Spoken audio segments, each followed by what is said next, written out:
Hello बच्चों, next हमारा topic है molecular stability in terms of electronic configuration. ठीक है, तो जैसे कि हमें पता है कि जब हम molecular orbital energy level diagram को फिल करते हैं तो उसमें इलेक्ट्रॉनिक कॉन्फ़िगरेशन इंक्रीजिंग ऑर्डर में हम फिल करते हैं। ठीक है, तो वो जो इलेक्ट्रॉनिक कॉन्फ़िगरेशन है उसका क्या फ़र्क पड़ेगा। जैसे फर्स्ट है हमारा बॉन्ड ऑर्डर। बॉन्ड ऑर्डर का क्या फॉर्मूला है ये पता होना चाहिए आपको। बॉन्ड ऑर्डर का फॉर्मूला होता है half N B minus N A. ठीक है, N B minus N A. तो एन बी क्या होता है, तो हम इसको क्या कैसे डिफाइन कर सकते हैं। अगर हम डिफाइन करना चाहें तो half of the difference between the number of electrons present in bonding and anti bonding orbitals, इसी को क्या बोलते हैं, हम बॉन्ड ऑर्डर बोलते हैं। तो एन बी क्या है, एन बी है number of electron electrons present, number of electron present in bonding orbital. ठीक है, और एन ए क्या है, number of electron present in anti bonding molecular orbital. ठीक है, एंटी बॉन्डिंग ऑर्बिटल में जो नंबर ऑफ इलेक्ट्रॉन प्रेजेंट होते हैं उसको बोलते हैं एन ए। तो फर्स्ट स्टेप हो गया, एक तो बॉन्ड ऑर्डर के ऊपर डिपेंड करती है मॉलिक्यूलर स्टेबिलिटी। दूसरा है बॉन्ड ऑर्डर किसके प्रोपोर्शनल होता है, इनवर्सली प्रोपोर्शनल होता है बॉन्ड लेंथ की। ये मैंने आपको इसी चैप्टर में पहले पढ़ा चुकी हूँ वैसे ये, कि बॉन्ड ऑर्डर इनवर्सली प्रोपोर्शनल होता है बॉन्ड लेंथ के। जैसे कि हमें पता है बॉन्ड ऑर्डर का मतलब होता है नंबर ऑफ बॉन्ड प्रेजेंट, कितने नंबर ऑफ बॉन्ड प्रेजेंट है मॉलिक्यूल में। जैसे हमारा नाइट्रोजन मॉलिक्यूल होता है तो इसमें ट्रिपल बॉन्ड प्रेजेंट होता है। ठीक है, और ऑक्सीजन मॉलिक्यूल में डबल बॉन्ड प्रेजेंट होता है। और नाइट्रोजन हो गया, हाइड्रोजन में सिंगल बॉन्ड प्रेजेंट होता है। तो इस तरह से क्या है, इसमें नंबर ऑफ बॉन्ड पेयर जितने ज़्यादा होंगे उतनी ही बॉन्ड लेंथ क्या होगी, कम होगी।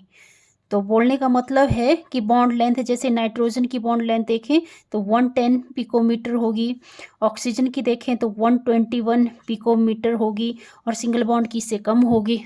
ठीक है, तो बोलने का मतलब ये है कि नंबर ऑफ बॉन्ड्स क्या है, इन्वर्सली प्रोपोर्शनल है बॉन्ड लेंथ के। ठीक है, थर्ड पॉइंट है bond dissociation energy.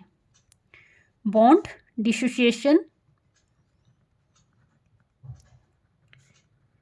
Dissociation energy जो किसके प्रोपोर्शनल है, बॉन्ड ऑर्डर के। मतलब यहाँ पे देखो, अगर हम बॉन्ड ऑर्डर की बात करते हैं, मान लो nitrogen triple bond nitrogen, oxygen double bond oxygen, और तीसरा केस ले लेते हैं हम फ्लोरीन का। ठीक है, तो आपको पता है बॉन्ड डिसोसिएशन एनर्जी होती है बॉन्ड को ब्रेक करने के लिए कितनी अमाउंट में एनर्जी चाहिए, उसी को बोलते हैं बॉन्ड डिसोसिएशन एनर्जी। तो इससे क्लियर हो रहा है, यहाँ पे देखो ट्रिपल बॉन्ड है तो ट्रिपल बॉन्ड तोड़ने के लिए हमें बहुत ज़्यादा एनर्जी की ज़रूरत है। तो जितना ज़्यादा यहाँ पे कम एनर्जी की ज़रूरत होगी, यहाँ पे और कम एनर्जी की ज़रूरत होगी बॉन्ड को तोड़ने के लिए। तो बोलने का मतलब ये है कि जो बॉन्ड ऑर्डर है वो डायरेक्टली प्रोपोर्शनल किसके होते हैं, बॉन्ड डिसोसिएशन एनर्जी के। ठीक है, और फोर्थ स्टेप भी बहुत इम्पॉर्टेंट है।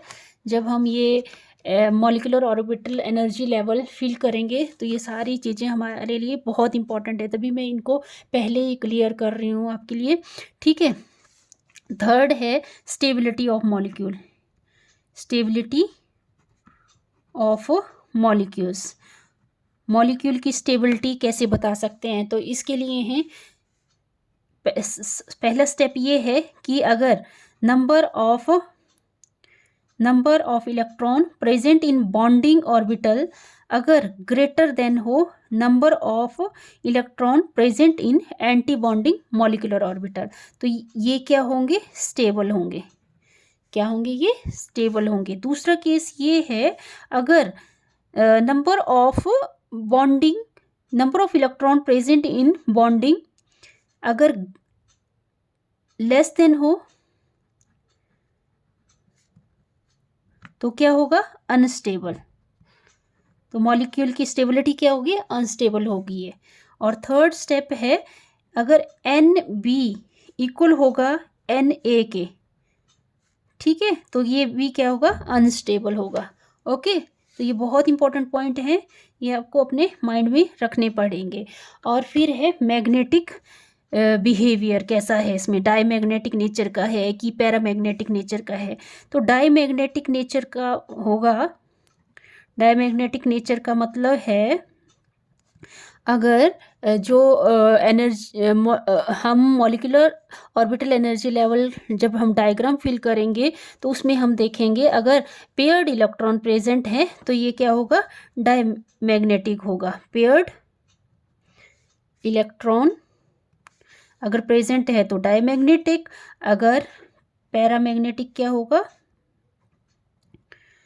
अगर अनपेयर्ड इलेक्ट्रॉन प्रेजेंट होंगे, ठीक है, अगर अनपेयर्ड इलेक्ट्रॉन प्रेजेंट होंगे तो वो पैरामैग्नेटिक होगा। तो ये सारे पॉइंट्स बहुत इंपॉर्टेंट है, आपको ये अपने माइंड में रखने पड़ेंगे। Okay, thank you. अगर वीडियो अच्छा लगा तो प्लीज़ वीडियो को लाइक करें, शेयर करें, सब्सक्राइब करें चैनल को। Thank you.